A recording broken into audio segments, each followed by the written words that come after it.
All right, real brief intro. I just started YouTube not too long ago, and I'd really appreciate if you would subscribe. I'm looking to bring value into your life in some way with different mental health tools, different types of strategies you can use to manage everyday stressors. Gathered so much over the past 10 years of my life through journaling, through therapy, through watching different movies and TV shows, content, different conversations, and I'm looking to share that. I promise you, I will bring value. I don't have the production value and all of the edits, but I ask that you judge me by my fruits, by the raw value that I can bring to your life. So without further ado, let's get into today's. Today's video is absence and simplicity are peace. Okay, let's start with simplicity. Simplicity is peace. When you could limit the amount of choices that you have in your life, right, it makes it easier on the brain. That's obvious. So my question is to ask yourself is, how could I limit my choices more in my life? Whether it's what I'm eating, what I'm doing, what I'm saying, how to respond, limit your choices, right? An example is when we're going to watch something on TV or watch something on the streaming services, we could quite literally watch practically anything, anywhere, at any time. With all of the streaming services that we have access to almost every movie that was ever created, right? And so it's so overwhelming sitting down and trying to figure out what to watch. Whereas if you can just narrow your choices down to maybe 5 things, like these are the 5 things I want to watch. Because when we had just cable, confined to what was on TV at that time.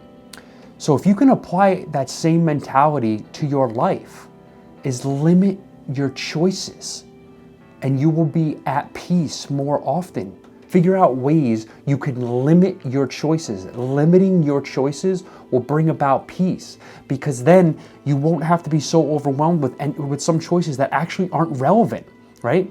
And it's not that you're gonna make the perfect choice, but you can make any choice then perfect, right? So try to apply that a little bit more. Simplify the amount of things, the amount of choices that you have in your life in any way, shape, or form. The next thing, and this one's really practical, and it takes practice, it's absence is peace. Notice the absence of things in your life, right? So the way that I've applied it to my life is I've struggled with an anxiety disorder for quite some time. And so what I started doing was not necessarily noticing when I was happy or joyful, because those are great, but I started noticing when I wasn't anxious, or noticing when I wasn't angry, or noticing when I wasn't stressed. It didn't necessarily mean that I was happy or joyful, right? That I was experiencing happiness or joy. I mean, it could have. But what that meant was I was noticing the absence of these emotions, the absence of these stressors, and that brought about peace. And so the criteria for peace was significantly improved once I started noticing these things. So if you're normally somebody who is surrounded a lot of different noises or a lot of different people, right? A lot of different conversations, you can simply notice when you can just hear the ticking of a clock or the breeze in the wind, right? You can notice when there isn't noises, when there is quiet. But maybe you're somebody who's in more of a quiet environment more often, and you like being able to have those noises. You like being able to hear people talk. You like being able to hear the cars going by. Then you can notice that as well.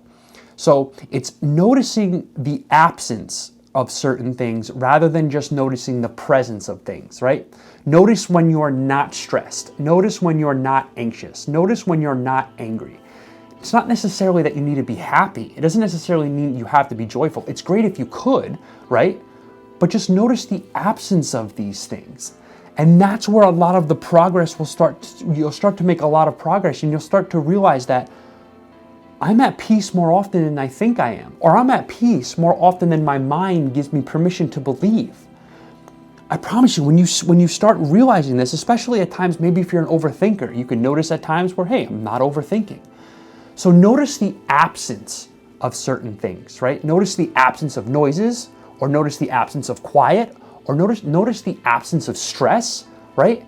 And when you can start noticing the absence of things, you'll realize you're at peace more often than you think you are, right? So I hope that brought some value to somebody's life. I hope that can encourage you in some way. Hope that can help you to realize that we really are at peace more often than we think we are once we start looking at the right things. So again, if you could subscribe, that would be great. I'm open to video recommendations. As I said, I'm here to share everything that I've gathered over the past 10 years, and I can almost guarantee at least one video will bring value in some way, shape, or form to your life. So, as I said in the last one, I'll be here if you need me.